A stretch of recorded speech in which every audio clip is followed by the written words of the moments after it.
Machiavel disait « Là où l'on ne peut pas être fort, il faut être rusé ». Si tu n'as ni fortune, ni influence, tu dois apprendre l'art invisible de les créer. Car ce que tu n'as pas hérité, tu peux le construire. Et parfois, ceux qui partent du néant ont la rage froide des bâtisseurs impitoyables. Écris en commentaire « Je construirai ce que personne ne m'a donné ». Abonne-toi, reste jusqu'à la fin, car une révélation t'attend, silencieuse, brutale, mais libératrice.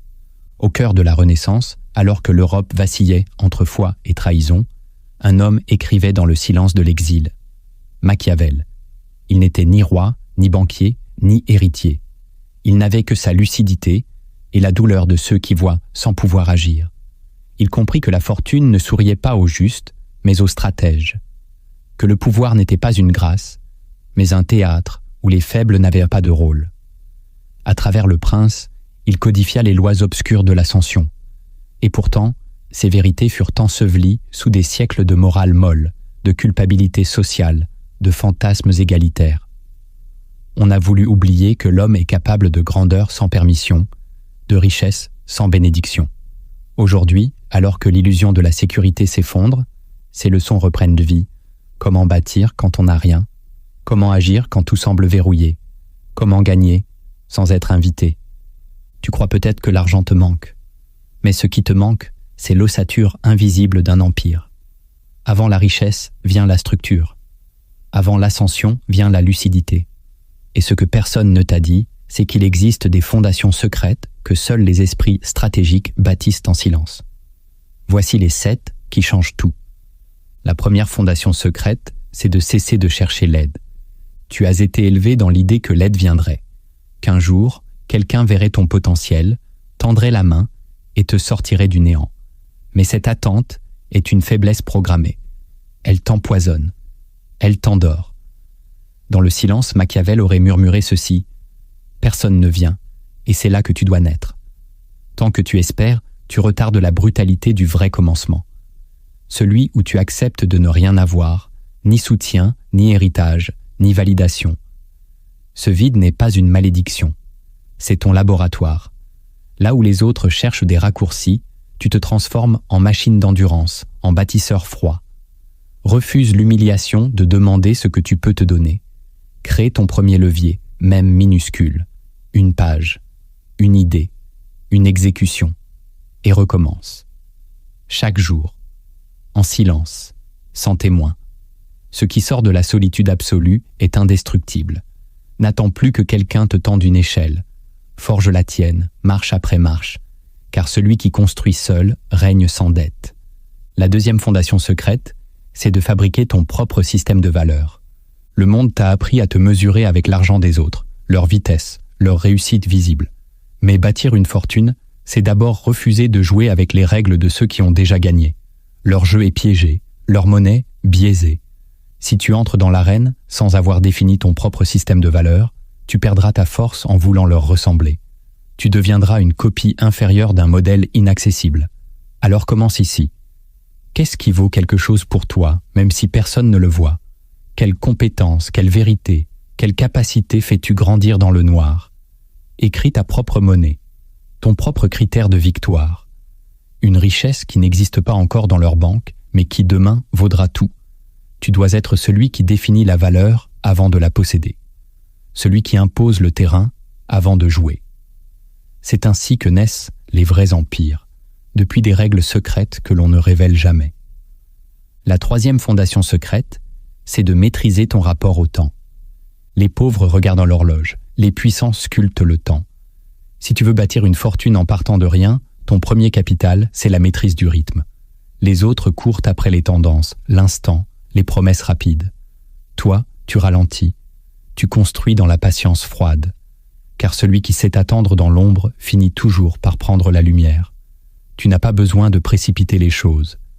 Tu as besoin de comprendre que le temps est un allié lent mais fidèle, quand tu l'utilises pour accumuler, répéter, raffiner. Chaque heure mal utilisée est une pièce d'or gaspillée. Chaque moment concentré est une brique posée. Ne cherche pas à être rapide, cherche à être inévitable. Le temps que tu investis dans ta propre construction te rendra dangereux. inarrêtable. Crée un tempo qui te libère des horloges du monde. Et souviens-toi, celui qui obéit au temps des autres reste pauvre à vie. Mais celui qui impose son propre calendrier change le destin. La 4e fondation secrète, c'est d'apprendre à séduire sans parler. Dans un monde où tout le monde crie, l'élégance du silence intrigue. Tu n'as rien? Tant mieux. Tu as donc la possibilité de devenir une énigme. Le pauvre qui parle trop se justifie. Celui qui se tait inquiète. Ton aura se construit dans ce que tu ne montres pas, dans ta capacité à créer du mystère. Tu veux attirer des ressources, des alliances, des opportunités? Alors deviens rare. Ne t'expose pas. Ne dis pas ce que tu veux. Ne montre pas ce que tu construis. Laisse les autres deviner. Leur imagination fera le reste. Tu ne séduis pas par tes mots, mais par ta présence, par ton regard, par ta cohérence, par l'absence de plainte et l'excès de détermination. Chaque silence maîtrisé devient un aimant. Chaque retenue devient un pouvoir. Plus tu parles, plus tu t'affaiblis. Plus tu rayonnes sans bruit. Plus tu attires sans demander. Les puissants ne parlent jamais trop. Ils laissent les autres raconter leur légende. La 5e fondation secrète, c'est de rendre ton obscurité productive. L'ombre peut être un enfer ou un creuset. Tout dépend de ce que tu y fais. Si tu vis dans la frustration, la solitude, le rejet, ne cherche pas à en sortir trop vite. Bâtis dans le noir, car la lumière attire les jugements, les doutes, les distractions. Mais l'obscurité, elle t'appartient. Elle est le lieu où tu peux échouer, tester, recommencer, jusqu'à ce que ta compétence devienne brutale. L'obsession devient un temple dans l'ombre, ta discipline, ton temple intérieur. Tu n'as pas besoin d'être visible pour être dangereux. Tu as besoin d'être précis chaque jour. Pendant que les autres cherchent la reconnaissance, toi, cherche l'irréfutable. Une habileté qui tranche, une stratégie qui s'aiguise, une valeur qui devient incontournable. Ton isolement est un sanctuaire. Exploite-le. Tu ne perds pas ton temps si tu construis quelque chose que le monde ne comprend pas encore. Bientôt, ils paieront pour ce que tu faisais dans le silence. La 6e fondation secrète, c'est de devenir stratège de ta douleur. Tu crois que ta souffrance est un frein. Mais Machiavel aurait vu en elle un levier. Tu as mal? Tant mieux, car cette douleur est une force brute, inexploitée. Ceux qui n'ont pas souffert construisent des fortunes fragiles. Ceux qui ont pleuré dans le noir bâtissent des empires inébranlables. Ne nie pas ta douleur, utilise-la, observe-la, comprends sa structure, transforme chaque coup reçu en point de conscience, chaque trahison en finesse stratégique, chaque perte en clarification de ta mission. Le monde n'est pas fait pour te consoler, il est fait pour te tester. Et si tu veux gagner sans capital, sans aide, sans nom, il te faut extraire un feu nouveau de tes blessures anciennes. Répète-toi ceci, ma douleur ne sera jamais vaine, elle sera recyclée, intégrée, sublimée. Elle deviendra mon moteur, ma carte, mon atout. La richesse que tu vas créer ne sera pas légère, ni frivole. Elle sera lourde d'histoire, trempée dans le silence des cicatrices, inviolable. Et cela, personne ne pourra jamais te le prendre. La 7e fondation secrète, c'est de faire de ta solitude une salle de guerre. Tu es seul? Parfait. C'est là que commence la vraie stratégie, car dans la solitude, il n'y a plus d'image à maintenir, plus de masque à porter, plus de distraction pour te détourner. Tu deviens brut, lucide, tranchant. Ta chambre, ton petit espace, ce que les autres méprisent, devient ton quartier général.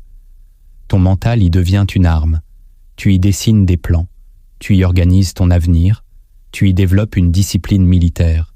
Tu ne vis pas au hasard. Tu ne bouges pas sans motif. Chaque geste a un but. Chaque pensée, un impact. Tu n'es pas isolé. Tu es en formation. Ce que les autres nomment solitude, toi, tu le renommes stratégie. Tu n'attends pas qu'on te voie. Tu te prépares pour qu'on ne puisse plus t'ignorer. Et le jour viendra où ta salle de guerre donnera naissance à une guerre gagnée sans qu'aucun coup ne soit porté. Parce que tu étais prêt, en silence. Tu as posé les fondations. Mais bâtir ne suffit pas. Il faut maintenant monter, s'élever, dans un monde qui te veut à genoux. Et pour cela, tu dois connaître les lois sombres de l'élévation, celles que personne ne t'enseignera, celles qui te rendront libre mais te coûteront cher. Voici les 7 qui transforment une conscience. La première loi sombre de l'élévation, c'est que tu devras renoncer à être compris. Tant que tu cherches à être compris, tu restes prisonnier. Compris par qui d'ailleurs? Ceux qui n'ont jamais osé, jamais bâti, jamais perdu. Leur regard est une cage, leur validation est un poison. Si tu veux t'élever, tu dois apprendre à avancer dans le brouillard de l'incompréhension. Tu seras mal interprété, rejeté, parfois haï. Même ceux que tu aimes te verront comme un étranger, parce que l'élévation te change. Elle te rend illisible aux yeux de ceux qui vivent à l'horizontale. Tu ne pourras pas tout expliquer, tu ne pourras pas les rassurer, et tu ne dois pas essayer. L'énergie que tu dépenses à te justifier est volée à ton ascension. Marche, en silence, en rupture. Car l'élévation n'a pas besoin de permission, ni d'ovation. Elle a besoin de solitude stratégique. Celui qui accepte de ne plus être compris devient inarrêtable, car il a tranché le lien invisible qui le rattachait au regard du monde. La deuxième loi sombre de l'élévation, c'est que tu devras apprendre à manipuler ton propre ego. On t'a dit de tuer ton ego. Mauvais conseil, car sans ego, tu t'effondres. Mais si ton ego te domine, tu te détruis. Le vrai pouvoir, c'est d'en faire un outil. Ton ego veut être reconnu, admiré, applaudi. Utilise-le. Alimente-le avec des objectifs silencieux, des défis invisibles, des victoires secrètes. Transforme ce besoin de grandeur en exigence interne. Ne cherche pas à briller. Cherche à devenir si précis, si affûté, que même ton ego n'ose plus se plaindre. Tu dois négocier avec lui, l'apprivoiser, le dominer sans le briser. Car ton ego peut être un moteur, mais il ne doit jamais tenir le volant. Sers-toi de lui pour avancer, mais laisse la conscience tracer la route. Et surtout, ne le laisse pas parler aux autres. Car plus ton ego s'expose, plus il devient vulnérable. L'élévation exige un ego caché, maîtrisé, utile. Jamais roi, toujours esclave. La troisième loi sombre de l'élévation, c'est que tu devras faire la paix avec l'envie des autres. Si tu t'élèves, tu éveilleras l'envie. C'est une loi inévitable. Même ceux qui t'aimaient te regarderont autrement. Non pas à cause de ce que tu fais, mais à cause de ce que tu exposes chez eux. Leurs limites, leurs renoncements, leurs illusions. L'envie est le miroir que les autres détestent voir. Et ton ascension en est le reflet. Tu ne pourras pas l'éviter. Tu ne pourras pas l'effacer. Alors, tu dois l'absorber, sans arrogance, sans justification. Accepte qu'on te déteste en silence, qu'on te critique à voix basse, qu'on t'imite en se moquant. Tout cela fait partie du processus. Tu ne dois pas chercher à être aimé. Tu dois chercher à être vrai. Et cela dérange. La paix intérieure ne vient pas de l'approbation. Elle vient de la clarté. Sois clair avec toi. Continue d'agir. Reste digne, même face au mépris. Car plus tu t'élèves, plus tu deviens une projection des frustrations des autres. À toi de ne jamais t'en charger.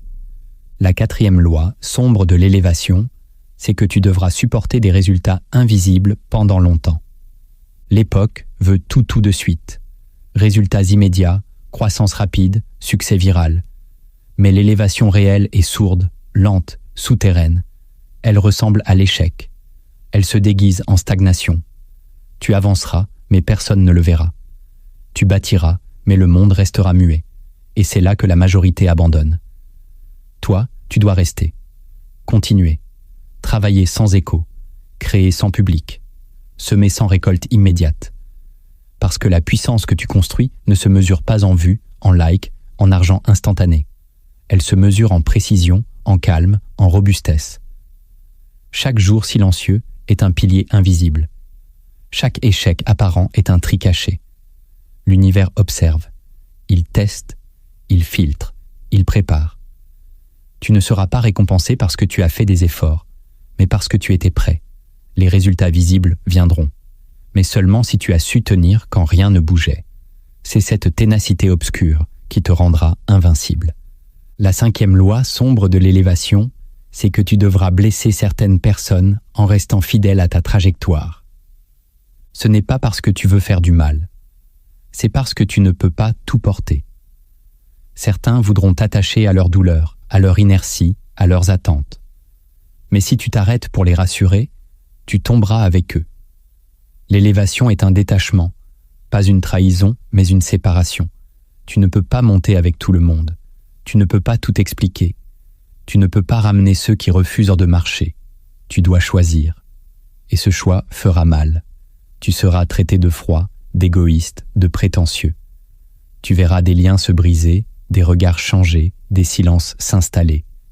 Mais tu dois continuer.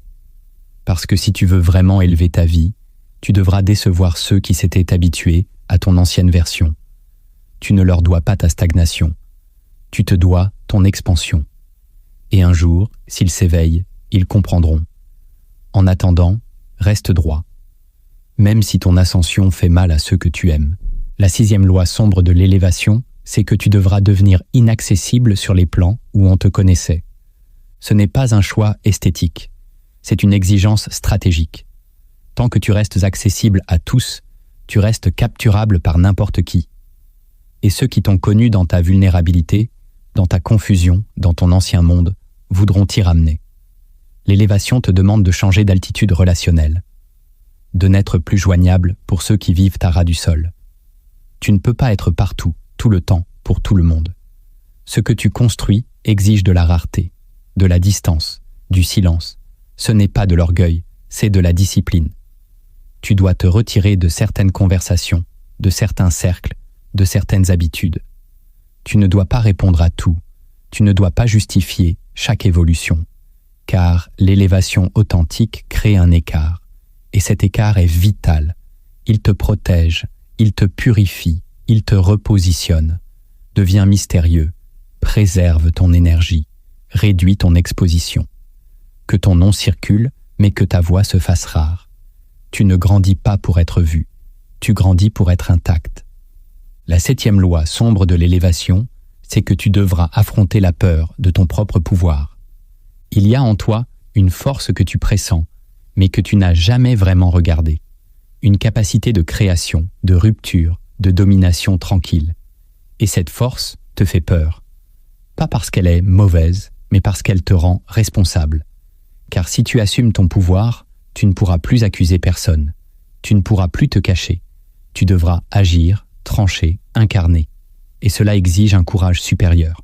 Beaucoup préfèrent rester petits, invisibles, victimes, parce que le pouvoir oblige à choisir, à perdre, à se tenir debout. Si tu veux t'élever, tu dois oser devenir dangereux pour les systèmes qui t'ont tenu en laisse. Tu dois oser être l'exception, celui qui n'attend plus, celui qui décide. Et cette décision te changera à jamais. Tu ne reviendras plus en arrière. Tu deviendras celui qui n'a plus peur de briller, même si cela dérange, même si cela isole. Car au sommet, il n'y a pas de foule, il n'y a que des consciences libres. Tu as compris les fondations, tu as accepté les lois. Maintenant, il faut agir, mais pas n'importe comment. Car dans ce monde saturé de distractions, seule une action précise, répétée et silencieuse peut te transformer. Voici 7 techniques concrètes pour bâtir ta fortune sans bruit, sans illusion, juste avec ton esprit, ton temps et ta discipline. La première technique concrète, c'est de choisir un seul levier et de l'approfondir jusqu'à l'obsession.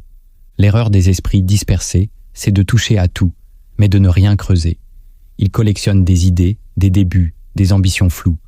Mais toi, tu dois agir à l'inverse. Choisis un seul levier, un seul domaine, une seule compétence, et concentre-toi dessus jusqu'à devenir un artisan, puis un maître, puis une autorité silencieuse. Ce levier peut être une activité monétisable, une compétence numérique, un art, un métier. Peu importe. Ce qui compte, c'est la profondeur. Car dans un monde d'amateurs rapides, celui qui répète avec précision devient rare. Et la rareté, dans l'économie moderne, est une monnaie plus forte que l'or. Oublie la perfection, vise la répétition, refuse les comparaisons. Travaille ton levier dans le secret, avec rigueur, même quand personne ne te voit. L'argent, les opportunités, les alliances viennent toujours vers celui qui est devenu excellent dans un champ étroit. Plus ton levier est profond, plus ta position devient imprenable. C'est ainsi que naît une fortune réelle. La deuxième technique concrète, c'est de ritualiser ton temps au lieu de planifier tes objectifs. On t'a dit de faire des to-do list, de fixer des objectifs, de rêver grand. Mais ces méthodes modernes ont un défaut caché. Elles te font fantasmer l'avenir au lieu d'agir dans le présent. Toi, tu dois ritualiser, créer des plages horaires sacrées où tu exécutes, sans émotion, sans discussion. Par exemple, chaque matin à la même heure, tu écris. Chaque soir, tu apprends. Chaque mercredi, tu analyses tes progrès. Peu importe l'objectif final. Ce qui compte, c'est le rituel qui t'y emmène. Car le monde appartient à ceux qui agissent sans y penser. À ceux qui transforment la discipline en réflexe. Quand tu ritualises, tu élimines la résistance mentale. Tu deviens fluide, automatique, tranchant. Tu gagnes du temps, tu supprimes l'hésitation, tu réduis le bruit. Et un jour, sans l'avoir cherché, tu te rends compte que ta vie a changé. Non pas parce que tu l'as rêvé, mais parce que tu l'as ritualisé. La troisième technique concrète, c'est de documenter ton processus sans jamais chercher l'approbation. Aujourd'hui, on t'encourage à tout montrer, ton lifestyle, tes projets, tes réussites. Mais cette exposition constante t'éloigne de l'essentiel. Si tu veux bâtir une vraie fortune, commence par documenter pour toi. Garde une trace de ton processus, de ton évolution, de tes essais. Pas pour être applaudi, mais pour créer une mémoire stratégique. Tu deviens ton propre coach, ton propre observateur, ton propre archiviste. Note ce qui fonctionne. Corrige ce qui échoue. Identifie tes schémas mentaux. Répète ce qui donne des résultats. Ne cherche pas à impressionner qui que ce soit. Tu n'as rien à prouver. Tu as tout à construire. Et ce que tu construis dans le silence se fortifie. Le jour où tu devras parler, enseigner, vendre ou transmettre, tu auras des preuves, une méthode, une histoire. Et cela a plus de valeur que 1000 likes. Ne montre pas ce que tu fais. Préserve-le. Mais construis une mémoire de ton ascension. Elle sera ton arsenal, le moment venu. La quatrième technique concrète, c'est de t'entraîner à vivre avec moins que ce que tu veux. Ce que tu veux maintenant n'est pas encore aligné avec ce que tu mérites demain. Et pour que ta conscience change de niveau, tu dois d'abord prouver que tu sais régner sur peu. Ce n'est pas du minimalisme spirituel, c'est une stratégie de puissance. Refuse la gratification immédiate. Repousse les dépenses inutiles. Détache-toi des apparences. Vise la croissance, pas la démonstration. Économise ton argent, mais aussi ton énergie, ta parole, ton attention.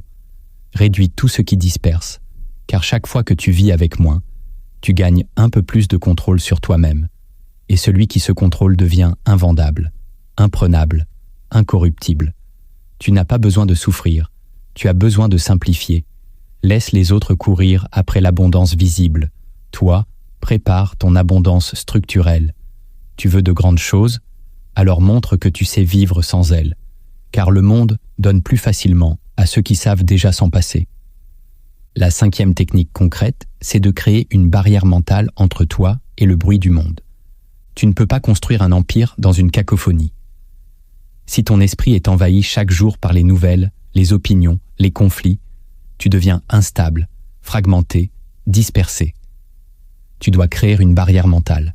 Cela commence par choisir ce que tu laisses entrer. Contenu, conversation, images, voix. Ne t'expose pas à ce qui affaiblit ta lucidité. Sélectionne avec rigueur ce que tu écoutes, ce que tu regardes, ce à quoi tu penses dès le réveil. Puis impose le silence dans ton quotidien. Coupe les notifications. Marche seul. Lis lentement. Respire consciemment. Ce silence n'est pas du vide, c'est un territoire. Un royaume invisible où ta pensée se fortifie. Car plus tu es envahi, plus tu deviens manipulable. Mais plus tu deviens silencieux, plus tu deviens tranchant. La vraie richesse commence dans le calme intérieur. Et celui qui protège sa paix mentale protège déjà sa future domination. La sixième technique concrète, c'est de faire circuler ta valeur avant de recevoir